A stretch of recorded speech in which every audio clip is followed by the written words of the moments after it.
गणित ज्ञान गंगा में आपका स्वागत है। आज हम समुच्चय चैप्टर को थोड़ा सा और आगे बढ़ा रहे हैं। इसके पहले समुच्चय चैप्टर के कई वीडियो अपलोड कर दिए गए हैं। अगर आप उनको नहीं देखे हैं तो इस वीडियो को देखने के पहले एक बार उनको पीछे इस चैनल पर जाकर देख लीजिए। और आज का टॉपिक है समुच्चयों का अंतर, डिफरेंस ऑफ सेट्स। तो चलिए इस टॉपिक को समझते हैं। पहले हम देखते हैं डिफरेंस का सिंबल। जैसे आप माइनस लगाते थे वैसे ही यह सिंबल होता है, बस यहाँ बोलने का तरीका अलग हो जाता है। वहाँ इसको माइनस बोलते थे, यहाँ डिफरेंस बोलते हैं। ए और बी दो कोई ऐसे सेट हैं जो नॉन इम्पटी हैं। नॉन इम्पटी का मतलब होता है अरिक्त समुच्चय, ऐसे सेट जिसमें कुछ न कुछ एलिमेंट हों। तो अगर ए और बी दो नॉन इम्पटी सेट हैं, अरिक्त समुच्चय हैं, तो उनका difference A difference B is equal to X such that X belong to A but X does not belong to B. यहाँ दो सिंबल आपको दिखाई दे रहे हैं, इन दोनों की मीनिंग समझ लीजिए। यह सिंबल है बिलोंग्स टू का। बिलोंग्स टू का मतलब होता है से संबंधित है।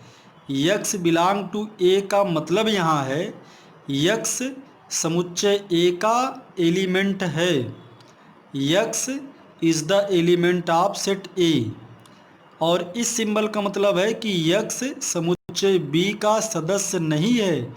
X is not an element of set B. तो यहाँ डिफरेंस में देखिए, इसकी डिफिनीशन लिखी गई है। ए डिफरेंस बी में सिर्फ सेट ए के वह एलिमेंट लिखे जाएंगे जो बी में ना हों। समुच्चय ए के वह अवयव जो बी में ना हों।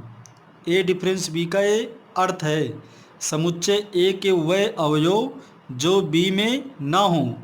Those elements of set A which is not in B. Those elements of set A which is not in B. समुच्चय ए के वह अवयव जो बी में ना हो। इसे हम एक एग्जाम्पल से समझ लेते हैं। सपोज कीजिए हमारे पास दो सेट दिए गए हैं ए और बी।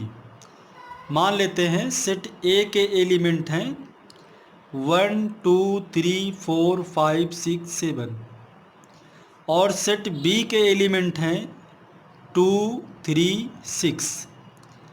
तब इनका difference A difference B is equal to, अभी डिफिनीशन में ऊपर बताया गया, सेट ए के वह एलिमेंट जो बी में ना हो। हमें सेट ए से स्टार्ट करना है। पहला एलिमेंट इसका 1 है और देखिए यह 1 सेट बी में नहीं है, तो इस 1 को डिफरेंस में लिखा जाएगा। दूसरा एलिमेंट 2 है, यह सेट बी में प्रेजेंट है, तो इसे हम डिफरेंस में नहीं लिखेंगे। थर्ड एलिमेंट 3 है, यह सेट बी में प्रेजेंट है, तो डिफरेंस में इसको नहीं लिखा जाएगा। और ऐसे ही नेक्स्ट एलिमेंट है 4, लेकिन यह सेट बी में नहीं है, तो इसको यहाँ लिखा जाएगा। अगला एलिमेंट है 5, यह भी सेट बी में नहीं है, तो इसको यहाँ लिखा जाएगा। ऐसे ही 6 यहाँ था, लेकिन ए सेट बी में प्रेजेंट है, तो इसको नहीं लिखा गया। और 7 सेट ए में है लेकिन बी में नहीं है, तो इसको लिखा गया। तो डिफरेंस में सेट ए के वही एलिमेंट लिखे जाते हैं जो बी में ना हो। इसको आप इस एग्जाम्पल से समझ सकते हैं। सेट ए के वह एलिमेंट जो बी में ना हो। Those elements of set A which is not present in set B. इसे हम कहते हैं डिफरेंस ऑफ सेट, समुच्चयों का अंतर। फिर इसमें आगे नेक्स्ट पॉइंट है समुच्चयों का सम्मित अंतर। दूसरा पॉइंट है समुच्चयों का सम्मित अंतर। इसे कहते हैं सिमेट्रिक डिफरेंस ऑफ सेट।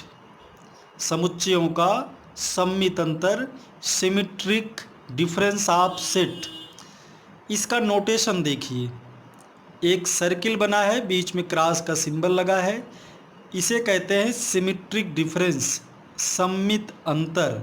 ऐसे पढ़ते हैं ए सिमेट्रिक डिफरेंस बी। यहाँ ए और बी दो सेट हैं, इनके बीच में सिंबल लगा हुआ है, तो इसको पढ़ेंगे A symmetric difference B. Symmetric difference का एक सिंबल ऐसे भी बनता है, इसे भी वही पढ़ेंगे ए सिमेट्रिक डिफरेंस बी। और सिमेट्रिक डिफरेंस को ऐसे डिफाइन किया जाता है, इस प्रकार परिभाषित करते हैं A symmetric B is equal to A difference B union B difference A. A difference B कैसे निकालोगे अभी मैं इसके पहले बताया हूँ, लेकिन फिर यहाँ बताने चल रहा हूँ। और बी डिफरेंस से कैसे निकालेंगे ये भी मैं क्लियर करने चल रहा हूँ। पहले सेट ए और बी दो सेट ले लेते हैं। सेट ए के एलिमेंट हैं 1 2 3 4 5 और सेट बी के एलिमेंट हैं 3 4 6 8 और 9। इन दोनों सेट का हम निकालने चल रहे हैं सिमेट्रिक डिफरेंस। देखिए सिंबल, इसे कहते हैं सिमेट्रिक डिफरेंस, सममित अंतर। कैसे निकालेंगे? पहले लिखेंगे ए डिफरेंस बी। यहाँ जो लिखा गया है यह ए डिफरेंस बी है, यूनियन का सिंबल लगा दीजिए और फिर बी डिफरेंस ए लिखिए। अब ए डिफरेंस बी निकालना अगर अभी आपके समझ में नहीं आया है तो चलो फिर से देखा जाए ए डिफरेंस बी कैसे निकाला गया। ए डिफरेंस बी में सेट ए के वही एलिमेंट लिखिए जो बी में ना हो। तो सेट ए का पहला एलिमेंट 1 था, यह बी में नहीं था तो इसको यहाँ लिखा गया।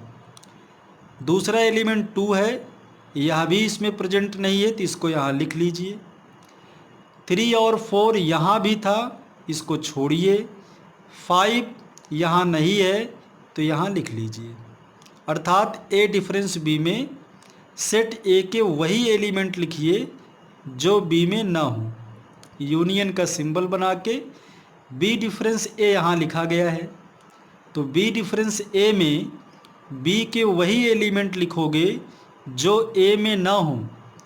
3 और 4 इसमें है तो इसको न लिखिए। 6 8 9 ये 3 एलिमेंट ऐसे हैं, ये 3 एलिमेंट इसमें नहीं है तो इनको लिख लेना है। यहाँ एक बार फिर मैं रिपीट कर रहा हूँ, A difference B means those element of set A which is not present in B, and B difference A means those element of set B which is not present in A।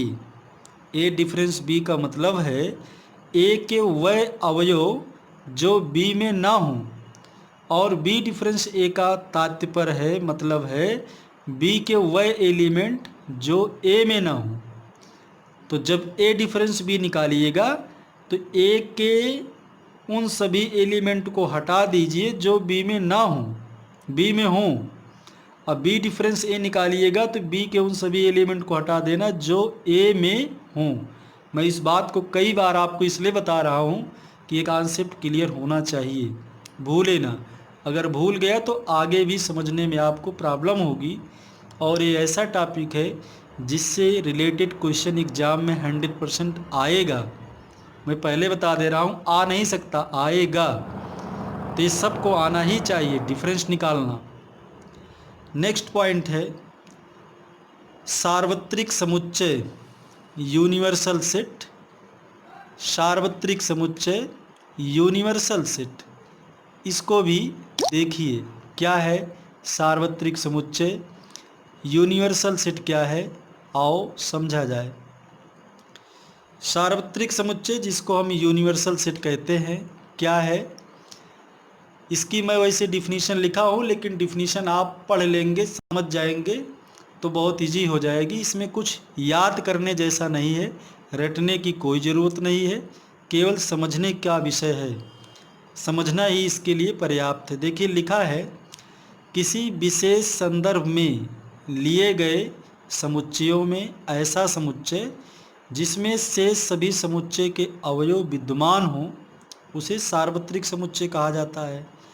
जैसे किसी reference में हम 2 4 6 set ले लिए तो देखेंगे ऐसा कौन सा सेट है जिसमें बाकी सभी सेट के एलिमेंट प्रेजेंट हैं। तो जिस सेट में बाकी सभी सेटों के एलिमेंट प्रेजेंट होते हैं उसे हम बोलते हैं यूनिवर्सल सेट। तो यूनिवर्सल सेट को इस एग्जाम्पल से आप ज़्यादा अच्छे समझेंगे। Set A is equal to X such that X प्राकृतिक संख्या है, नेचुरल नंबर है। और नेचुरल नंबर को हम लोग जानते हैं, बहुत स्टार्टिंग से पढ़ते चले आ रहे हैं। नेचुरल नंबर 1 से स्टार्ट होती है, 1 2 3 4 5 6 7 8 9 10 ऐसे लिखते लिखते आप आगे बढ़ते चले जा सकते हैं। दूसरा सेट बी दिया है, एक्स सच दैट एक्स सम प्राकृतिक संख्या है, इवन नेचुरल नंबर। सम प्राकृतिक संख्या भी आप जानते हो, 2 4 6 8 10 12 14 इस प्रकार की जितनी नंबर है इनको हम सम प्राकृतिक संख्या कहते हैं, इवन नेचुरल नंबर बोलते हैं।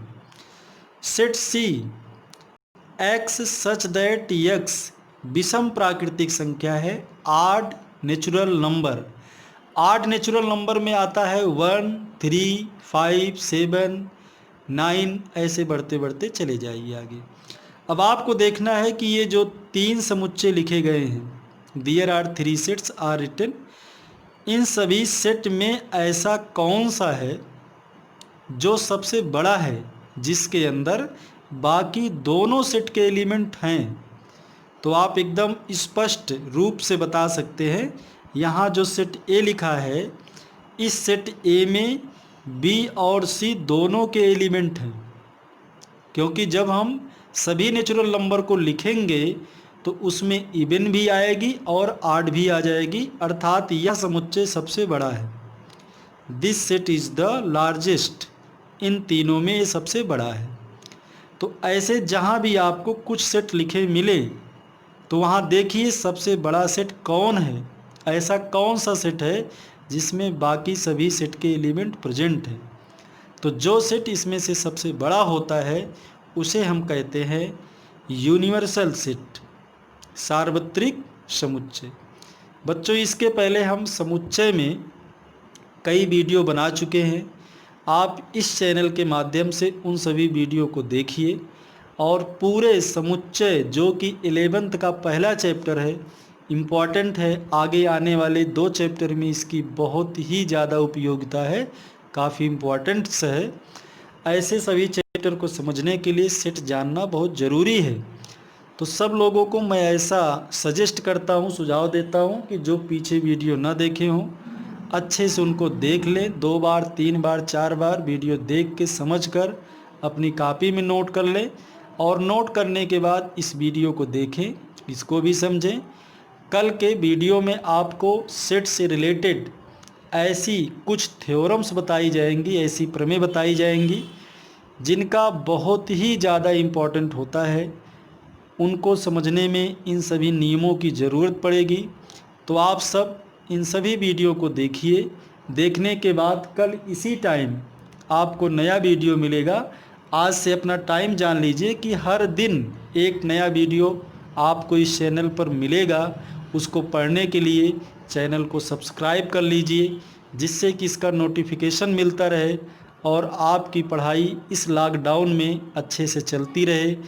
अब यही आपका एक अच्छा गाइडेंस हो सकता है, इसके लिए हम लोग पूरे मेहनत के साथ काम कर रहे हैं।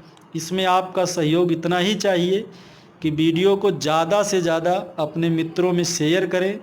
एक दिन में वीडियो ज़्यादा से ज़्यादा लोग जब देखते हैं तो नेक्स्ट वीडियो बनाने में थोड़ा सा उत्साह रहता है, और जब देखने वालों की संख्या ही कम रहती है तो अगला वीडियो बनाने में मज़ा नहीं आता है। तो इसे ज़्यादा से ज़्यादा लोगों तक शेयर कीजिए और ज़्यादा से ज़्यादा लोगों को बताइए, देखते रहें, जिससे कि आगे आपको ऐसे ही पढ़ाते रहें। Thank you.